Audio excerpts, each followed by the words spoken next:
Hello everyone and welcome to another episode of the MYH podcast, and today I'm joined by Mr. Ash Mahoney. Ash, hello. Pestering. Please can I come to where I'm down? Which I was already down at that point, and I've seen with my own two eyes what the end is, and it's death. Below, no, the site agents into that. Yeah. Now, anyone watching you, I shouldn't have been on site at that age. Hi everybody, before we get into this month's episode, I just thought I'd put a bit of a trigger warning up, because myself and Ash have a very frank and open conversation about suicide. If you are having suicidal thoughts, or you believe somebody in your family or work colleagues or somebody you know is having suicidal thoughts, please reach out and get the help and support that either you want or they need. You can get this in the description below, and you are never ever alone. No matter how dark the situation is or how bad the situation is, it's always fixable. So please reach out and get the help and support that you need and deserve, and enjoy this month's episode. Right, let's get back to it. Thank you. Hello everyone and welcome to another episode of the MYH podcast, and today I'm joined by a fellow bricklayer and a big supporter of everything we do and stand for here at the MYHP. It's Mr. Ash Mahoney. Ash, how are we? Good mate, thanks, how are you? Nice to see you again. Good. It's always a pleasure spending time with your good self. Always is, mate, yeah. Thank you for coming down today and doing this podcast with us. No problem. But like I say, you've supported us for a long time, and it really does mean a lot to us, and we can't thank you enough for that. So thank you for that. No, it's a pleasure, mate. Honestly, it really is. Really is. The way we usually start all the podcasts is we like to get to know the guests. Now, I know your backstory and stuff, but there'll be people that are watching this now that don't know. They might not have heard Mahoney Brickworks or what you are or where you've come from or where you started. So start wherever you'd like. Yeah, so I'm Ashley from Mahoney Brickworks. I'm a bricklaying contractor from Birmingham in the West Midlands. I come from a family background of bricklayers. Dad's a bricklayer, brothers are all bricklayers. We all started for the trade with Dad. He gave us our first gig, and at 21 years of age, I broke off then and started Mahoney Brickworks, and the journey's been from then basically. Yeah. So when you were younger, when you were growing up, were your dad getting you out on site doing always bits? out of all of my brothers, I've got 3 brothers, 2 older brothers, 1 younger brother, and it was always me pestering. Please can I come to work with Dad? Please can I come to work with you? Every weekend I've just my dad's my idol basically, and I've forever just looked at him and thought, I just want to be that guy, look, and I just always just followed my dream to be my dad basically and be a bricklayer, and we've done it. Here you are. Yeah, You've done it. You've made it. So you seem to get in a lot of traction now on social media and things like that. It seems to be going well for you, which is great to see. Yeah, so I've had the Instagram page. I started it in 2017, but it's been the past 6 months really. It's really starting to get some interaction, and I think we hit 10,000 followers in January. But then from then, it's took 5 years to get to 10k, 5 months to get to 25. Just got over to 26 this morning. So it's nice to start to get noticed basically for all the work I've done over the past 10 years, and all the videos that are on there. You can clearly see how long I've been going and what we've been doing and growing as a business, So it's a good part of, obviously, as Mahoney Brickworks as well, because people can just watch where we are, watch what we're doing. I'll talk on my stories every day of where we are, how the jobs are going, and just update the general public as well, where Mahoney Brickworks is at as a company. So it's a key tool now in your business, would you say? Yeah, definitely. Just like I said, in a sense, it is an online business card basically, where people can just look and see where we're at, what we're doing, how we, form as a company, and how we go about our business on a day-to-day basis. It's literally giving the closest insight you could have by working next to them. Yeah. And the good thing with it, the way that you do it as well, you show the good, the bad and the ugly. Certainly, yeah, because at the end of the day, for people coming up and people looking at me, there's people that was in my shoes 10 years ago. I don't feel like I'm in the biggest position where there's a lot more growth to come from us, but I've definitely grown a lot more from when I first started. And I like to show that as well, because there is hiccups in the journey, and there is things that you have to dodge and make sure you're getting things right and whatnot. And that's just the way I like to portray it to people, basically. It's not an easy game. You have to work hard. There's a lot of hiccups in the road, but if you keep knuckling down and pushing on with it, you will eventually get somewhere with it, and I'm living proof of that, basically. Yeah, hard work pays off. Quite it certainly does, yeah. And you haven't got to have all the brains in the world to know what to do. You just, from me and my own experiences, you just get out there every day, get active, as I say in the stories, and get yourself up and go out and do it. There's no hiding in this game. As long as you get out there and do the doing, you're always going to progress somewhere with it, basically, isn't it? Yeah, absolutely. I mean, we've been chatting now for about a year, do you think? I've worked it out. It's been about 18 months now. It's coming up to 18 months that I've first started talking with you. God, that time's gone quick, hasn't it? But but along that 18 months, there's been loads of things that have gone on in that time, and it's been great to see and watch you grow as a person and as a company. And we were speaking about something that's going on at the minute, and the way you're handling it is so much better now, because you're taking your own feelings and the way your own emotions and the way you cope with them, and not blowing your top.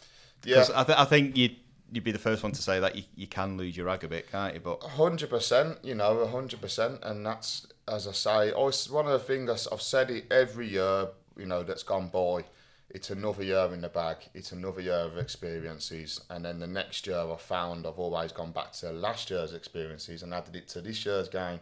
So something has just happened recently, which was uncalled for and out of the blue, but the way I've handled it is just professionally, and you just move forward from it, basically. If you stay in one spot for too long and divulge over something, you're not going to move. So like I said, get yourself up, get active and keep moving forward, and that's the best way to go with it, basically. Turn up every day. Turn up every day, yeah, certainly, definitely.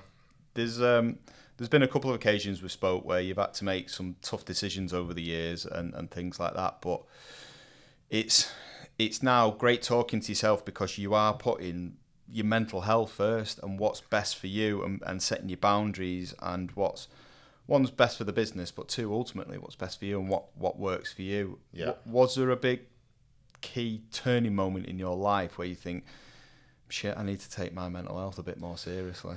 Yeah, certainly. So when I first got in contact with Rob, it was, say, about 18 months ago, and it was after something very seriously happened. Obviously we spoke about it, Rob's helped me through it, to where I'm sitting here now, feeling healthy, my weight back on me. I lost a hell of a lot of weight when it happened, and that was the point where I really lent on you a lot. Rob helped me out with a lot of stuff, and that was a point which I realised was, look, you've got to put yourself first with a lot of things.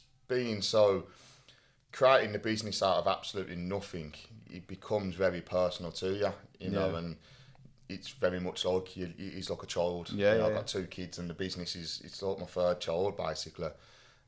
You can get very attached to it, and a lot of things can become personally emotional to yourself, whereas I've started realising things more now. Look, it's business. That's business. It's not Ashley Mahoney. It is essentially me, but whatever happens in business, and you got to get to your weekend to cut off and go, right, on me this weekend, not the business sort of thing. Downtime is really, really important, and it's a recurring thing that I speak to with all the guests that we have on. I think as an industry, we're always, I can do a little bit more, I can squeeze that job in, I could work this weekend, or I could do this, and before you know it, you've not had days off for weeks, you feel rubbish, you're not eating properly, you're not looking after yourself, and you're just slowly burning out. So you come to a point, and I mean, if you're all right talking about it, there was that incident that you had to deal with where somebody actually got to that point in their life and they could see that there was no way out other than taking their own life. Yeah. So as I was saying back with earlier, 18 months ago, I dropped my son home on a Sunday evening to his mother's house. And as I was coming back through the ring road, it was in Coventry on the ring road, I seen a bloke on a bridge as I drove through, and he was hanging some rope down, and it split second in driving, doing 30, 40 mile per hour. And I got to the island at the top, and something wasn't sitting right with me, and I'm not the type of person to see something and just turn my head in a blind eye. And so I had to turn back round, and I turned back round to go and make sure this chap was okay. And the second time when I come underneath him, I realised exactly what he was doing. I seen the loop on the rope. He was measuring the length of it. So I automatically knew what situation I was in. I pulled the van up, and it was one of them over the ring road bridges, so it was like a ramp all up to the top. Sprinted as fast as I could and got within this sort of distance from me and Rob to him and screamed, "Don't do it," and he just let go in front of me. And I was in the situation I was in. It's very hard to put your mind into that position because you just don't know what's going on. You're just on all sort of autopilot. Looking back on it, it's helped me understand me as a person, as a character, how I am. I always thought I'd be the type of person to get involved with something if needed to, but that very much proved to me that if someone does need my help, which I know I've done over the years, but something so hard like this, I'm not afraid to get involved and try and do something to help. Like, you know, it was a very hard time. It was, at the time it happened, I was going through some of my own personal stuff anyway. But a lot of the one thing which mainly got to me, which I was struggling with, was the fact that life is a matter of seconds with anything.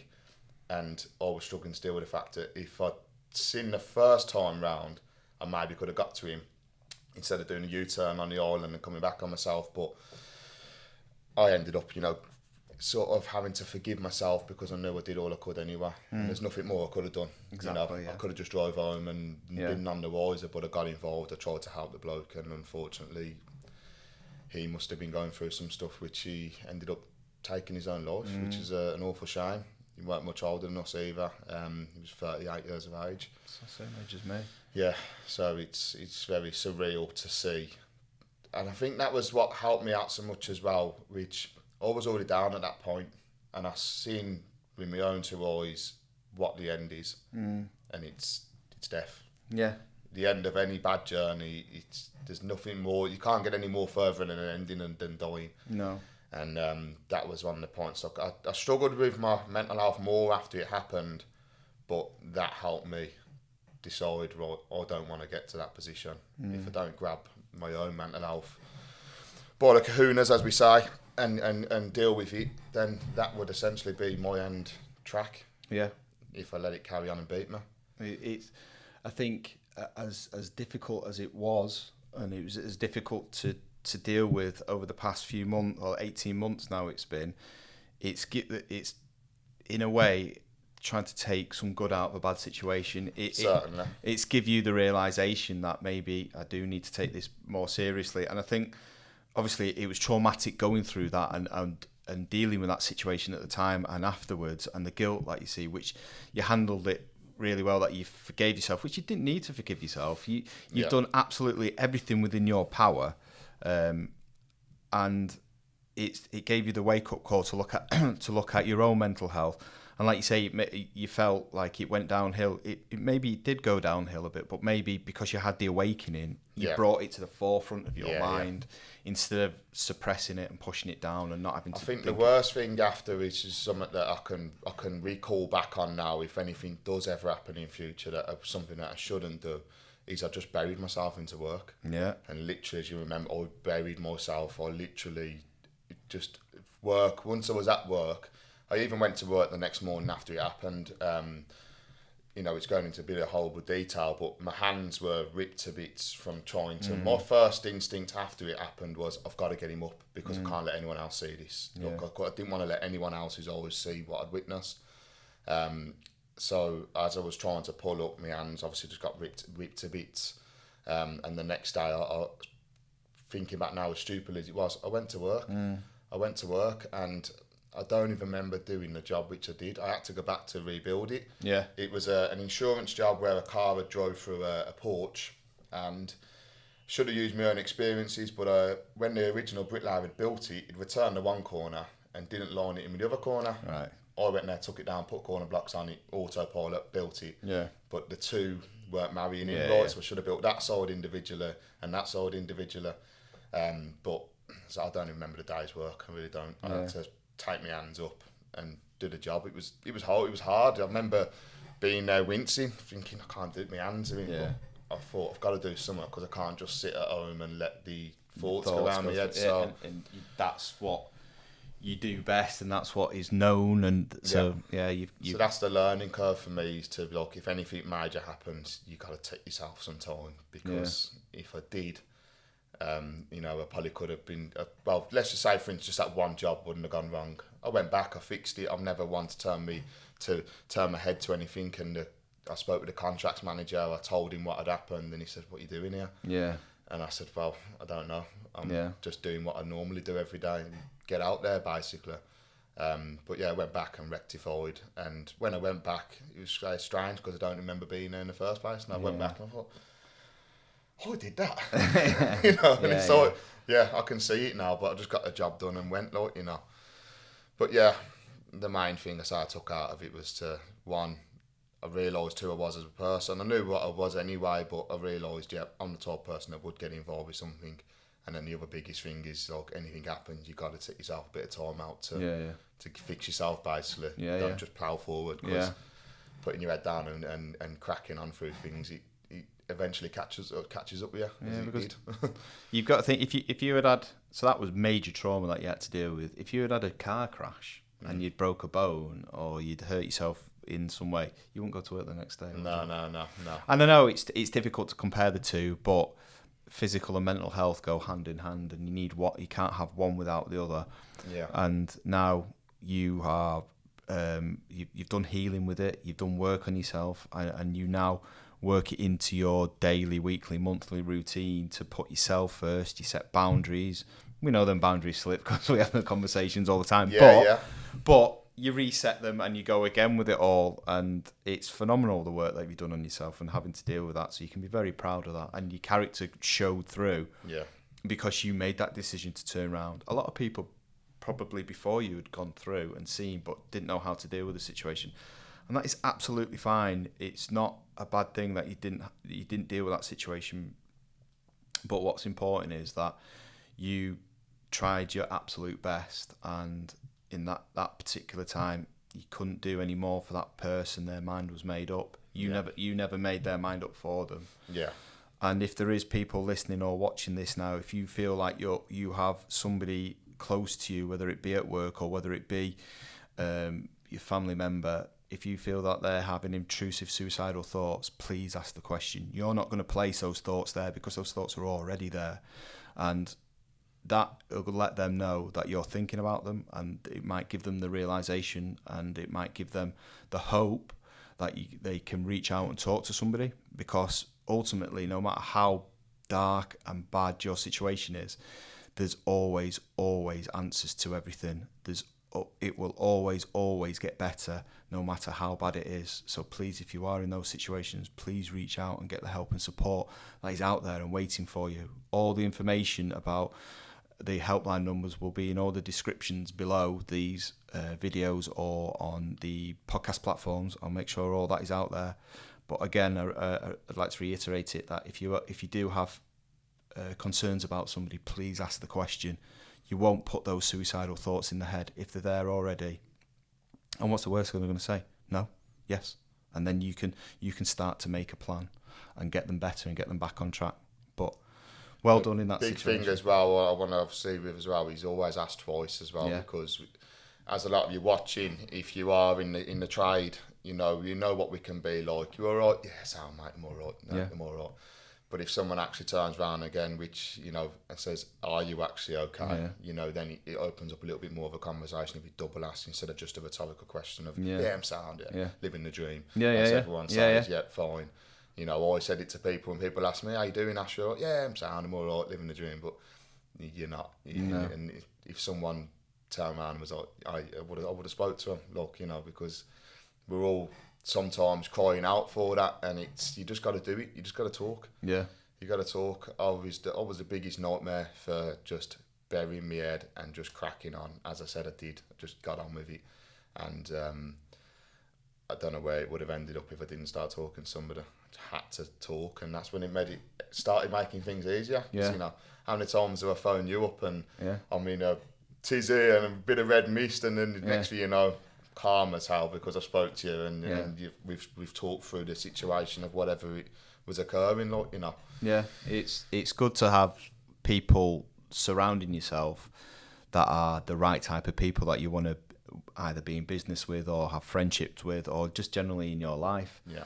And it's once you start, or what certainly when I started talking about my mental health, all the guys that I was hiding everything from at work, they say, I felt like that when I was at your age. And I had that problem when I was your age, because they were all a little bit older than me.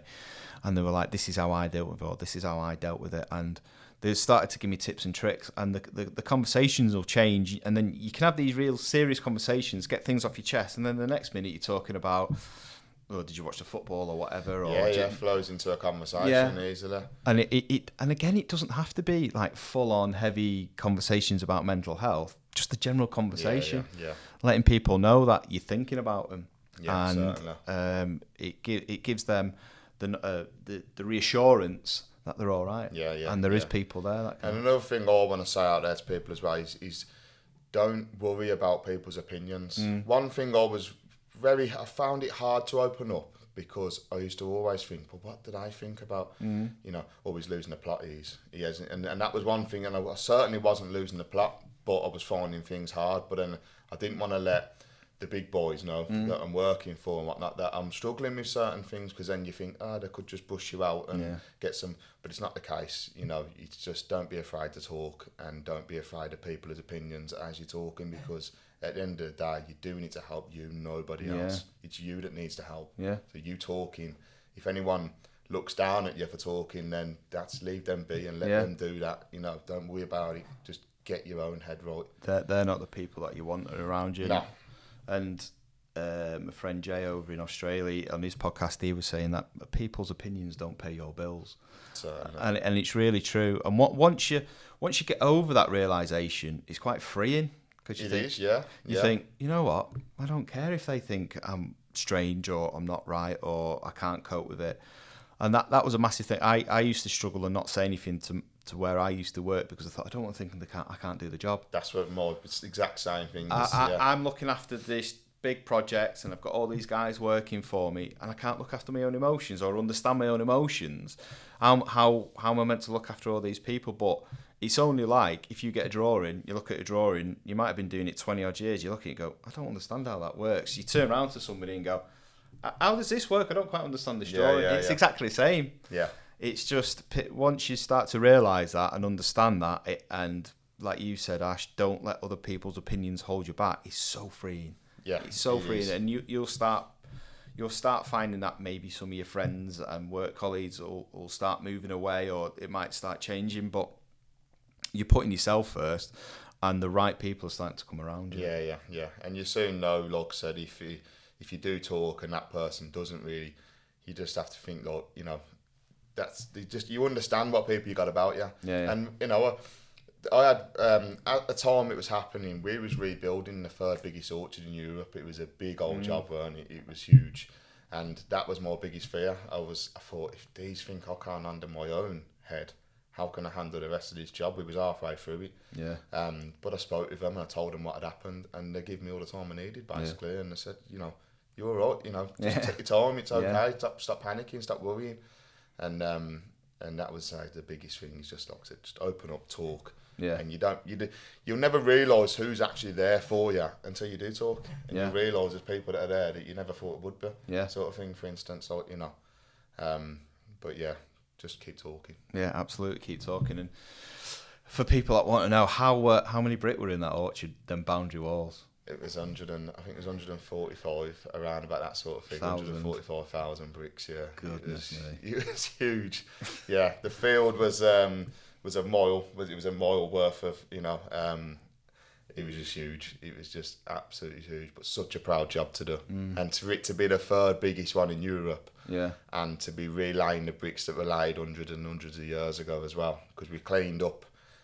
We tried to save as many bricks on the whole wall as possible, but a lot of them would say that old, you just crumbled into nothing. But the ones which we did save and we put on a self elevation, you get a surreal feeling going, someone else's. I always pushing think up the daisies now, but he laid this brick and it's in my hand now and it's going here, and I don't think them bricks would last another couple of 100 years, but no. if ever it does happen again in 200-300 years time, then someone else is going to lay the brick that we put down. So That's what I love about the game, the history of it, and you know, leaving your legacy all over the country. Yeah, literally, that's it. Yeah, there's bricks everywhere that I've laid over the past 10 years, and they're still there now, and they'll still be there when I'm gone. Yeah.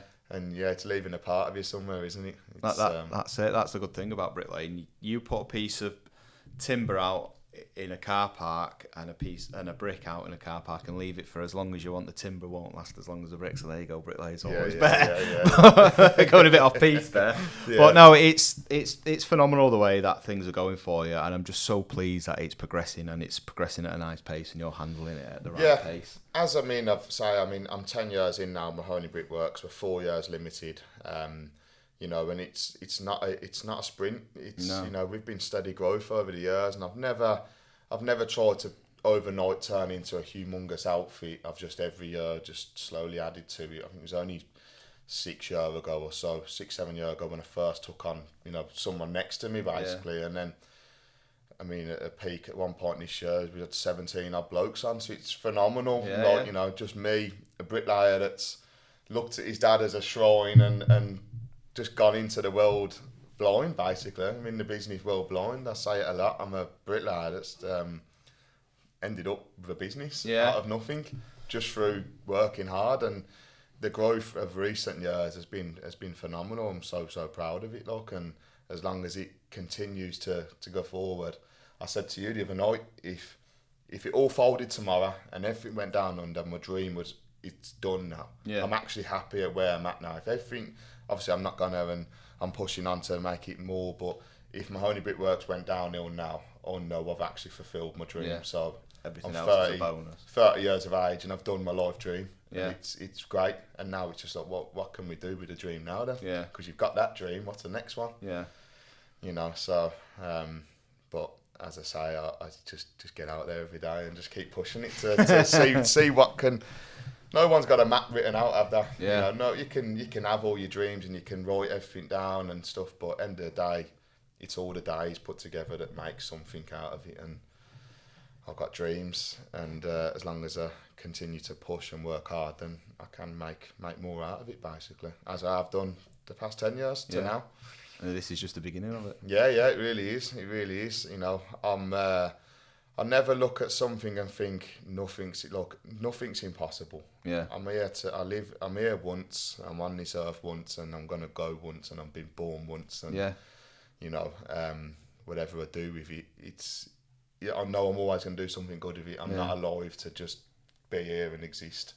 I'm here to do something with my life, basically, and I will continue to forever do that. That's a great way, or a great outlook to have on life. Because we can have all the money in the world, but the only thing you can't buy is time. Time's very short. Yeah. And as you get older and older, you realise that, and it soon flies by. I mean, we're 5 months into 2022 already. Yeah, certainly, yeah.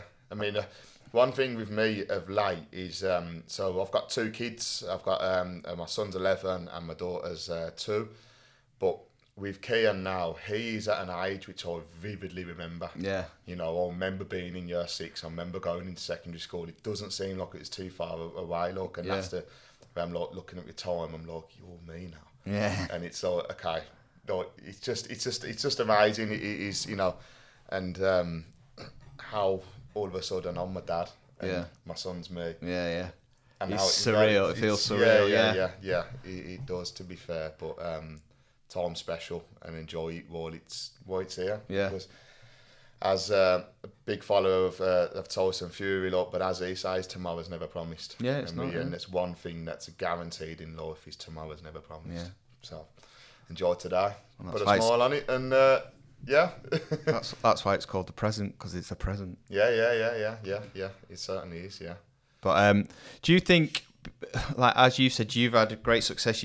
You've gone out on your own, and you started on your own, and you built the business, and as you've said a few times, that you're just a bricklayer that's turned it into a business. Do you think on the apprenticeship side of things more can be done to look after teach the apprentices coming through how to do a tax return, how to price jobs, how to do more than just the trade that they're doing? Well, I think, I mean, a lot of this, I believe, stems back to the schooling needs to change. Times have changed now. I don't believe schooling has changed. No. You know, I left school into the big wide world. There's a lot of people doing, how do I get a phone contract? How do I do this? How do I do that? How do I set up to get my national insurance number? How do I get my UTR number? Yeah. None of us know. Yeah. And I believe it should stem from schooling to help you get into the adult world. And then say, with apprentices as well, like, you know, apprenticeships. There's got to be something in place for people like me. I'm a bricklayer that's ended up with a business. Yeah. You know, I left school going, I'm going to be a bricklayer. Not once did I ever think, you got to deal with that. Yeah. Got to deal with this, got to deal with that, got to deal with the other. Not once did it ever enter my mind, just I'm going to smash bricks down for life. But then it's all the invoicing and quotes, and you just have to learn on the job. But if there was something in place where you don't have to learn on the job and you can actually... have a bit of an insight into it beforehand. Yeah, certainly. I remember, I've got a memory of, we were working on, it was Coronation Street in Manchester when that moved from the city centre to Trafford Park. Yeah.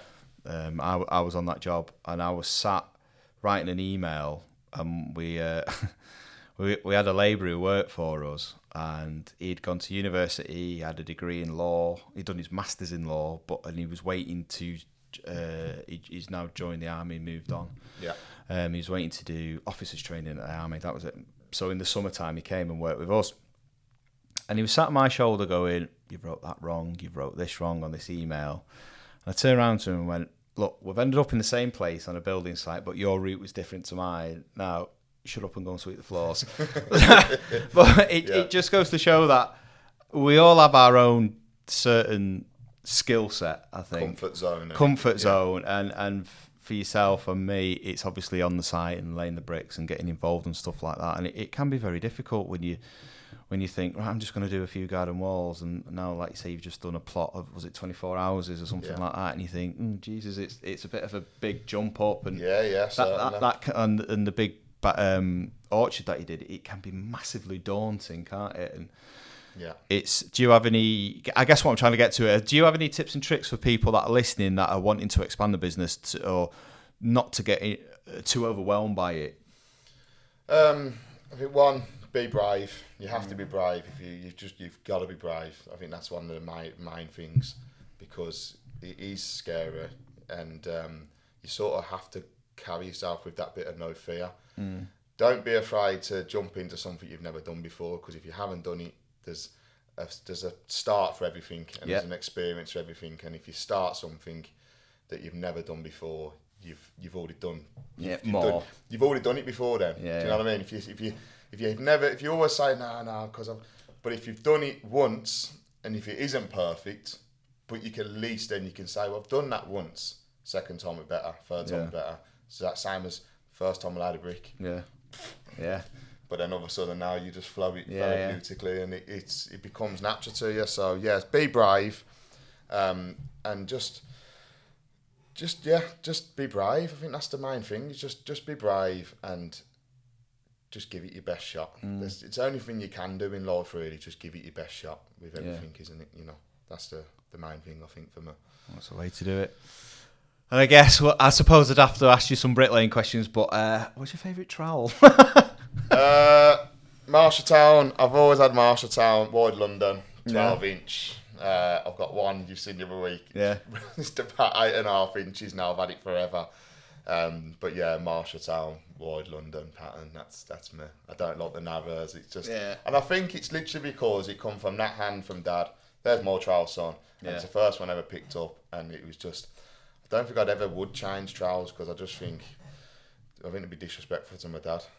If he's used that one for so long and it's always worked well for him. I mean, I put a video up on my Instagram not long ago, me and Dad lying together. Like, different videos, different clips, but I was running from left to right and he's running from right to left. And the way we lie is so similar. That's why I've picked up that trowel and stayed with that trowel. Don't knock what you... What's the saying? Is it don't knock what you know, or something like that? I think that's what it is, If it's not broken, don't fix it. If it's not broken, don't fix it. There you go. And my dad's done really well out of it, so... do you think Keane's going to get into bricklaying? 100%. Yeah. 100%. He, I don't think he's Now, when I was younger, I begged my dad consistently, please can I come to work? Please can I come to work? And it was only as I got a little bit older where he'd be like, no, the site agent's into that. Yeah. Now, anyone watching you, I shouldn't have been on site at that age. And health and safety was a lot bit different back then to what it is now. But yeah, with Kian, he comes to work and he gets stuck in. I've got plenty of videos from when he was 5 odd to now. Obviously put one on recently with Rollins Groups. I was going to say thanks to you, just sent the trowel out to him. But yeah, I think he definitely will do. But my plan with Kian is going to be a lot different to what my plan is. So my dad's 57 now, he's still working very hard. Still physically working very hard. I'm out there working physically hard every day. I want my son to know the graft behind it, but I also want him to learn this other side of the business as well. I want him to not, I'm 30, I ache already. Back stiff, hands hurt. My dad, knuckles have worn, his back's hurting all the time. It physically does beat your body down. There's no denying that. You do a physical job, it's going to physically wear you out. You run a car for forever and a day, it's going to end up breaking. It's what happens to your body. So my idea with Kian is I want him to use this a lot more than having to physically. And hopefully, what I'm doing with Mahoney Brick Works, it will come to a stage where when he's 21, I'll be 20 years in the game then. And I'm hoping to teach him so he knows everything what to do on site. Because I'd never like someone to go on site who hasn't worn a T-shirt. I don't like that kind of people. I get stuck in with my team. I forever probably will get stuck in my team. I don't like a pointer. Who hasn't worn a T-shirt. If he's worn a T-shirt and done everything, then all due respect to him. You've been there, done it. But that's why I think it's important. Kian's got to be there, do it before he steps up into that sort of role. But yeah, I'd like him to take it on. I'd like to hopefully create something with Tierney when she gets older and she wants to be involved with it. I just want my kids to not have to physically work hard the whole life. Part of the life definitely, but not the whole life. So hopefully I believe he will, but I'm not going to push him and force it on him. He's got his own choice in life. I chose this. Dad didn't force it on me. Probably chose it obviously because of witnessing what Dad does, but it was never certain. It certainly wasn't forced on us. We just all chose to do it, and we did. And so I'm not going to force it on him, but I'm hoping he will take over and can go and sail away then. And leave him to it, Lord. So hopefully he'll have a better. As my dad says to me, I started a lot younger than what my dad did. So my dad got on the trowel, he run the HARD for years on end, and then he got given the opportunity to trowel about 24.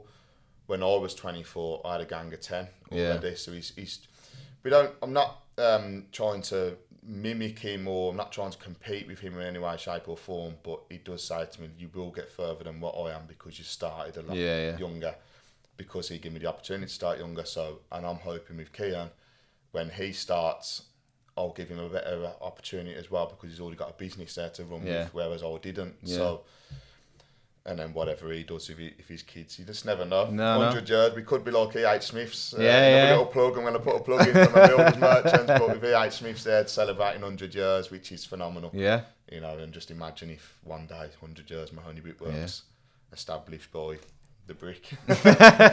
Ash running around like a lunatic, and it could be.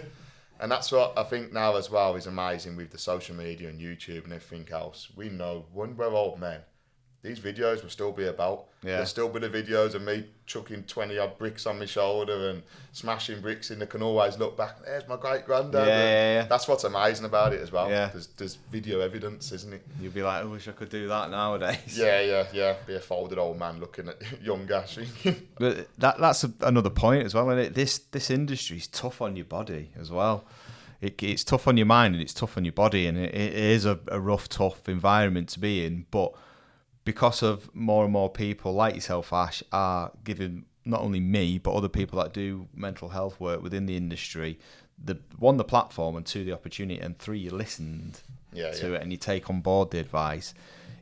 Hopefully by the time Keane does come to laying bricks on a daily basis, it's going to be in a lot better place, because it is 100% getting better, but there's still a massive stigma around mental health within the industry, 100%. And people not wanting to talk about it. So hopefully by the time he gets here, it'll be a different environment again. Yeah, certainly. I mean, as I said, I will continue to outpush it myself, and hopefully anybody out there who has the same sort of experience, and I want people to look at me as them. I am just a kid that started a business. I'm not I'm just a genuine normal person. Just and say anyone else, you can always contact me as well as Rob, anybody, and if you can relate to me, and I could talk with him, because he's just a standard bloke, then we're all the same. End of the day, we're all the same. We've all got the same ticker, and we can all have certain things that can, So anyone out there, if you can relate to me, and there's things that I say that you're like, just like him, chat with me as well as Rob, as anybody else, Well, break the stigma. That's it, absolutely. Smash the stigma, and together we can absolutely do this. But I guess that's a good place to end it, I think. Yeah, definitely, Togetherness. Yeah, togetherness. Well, thank you, as always, Ash, for coming down here and all the support you give us. Yeah, thank you to you as well, because you've really helped me, Tony. I've said it many a times, Rob, but I believe if it wasn't for a lot of things that you said and guided me with, I wouldn't be where I am now. No way. Thank you. So I appreciate you as well, mate. So thanks a lot. No worries, well, the lunch is on you then. yeah, 100%. No, but thanks to everybody for listening to it. Obviously, we spoke about some very sensitive subjects in this episode today. And if you do feel like you need a little bit of help and support along the way, please reach out. There is help out there waiting for you. If you're within the construction industry, there's the Construction Industry Helpline. All their numbers will be in the description below. Or you can also text HARDHAT to 85258, and that is 24 hours a day, 7 days a week. They are there 100% construction focused to help you and your immediate family get the help and support that you need and you deserve. So please reach out. Thanks again for listening. Thanks again to Ash. Thanks again. There's a lot of thanks here, but thanks again to the team down at Build with Amy. I might as well buy a house in Leamington Spa now because I spent that much time down here. But it's been great. I'll put all Ash's details in the description below. You can follow him and see what he gets up to and how he gets up and gets active every day. And please share, subscribe and all that good stuff. Send the podcast to people that you think might need a little bit of help and support, and let them know it is okay to reach out and get that help. And I guess that's it. So thank you very much, and I'll speak to you all soon. Cheers. Bye. Yay! Perfect. Lovely.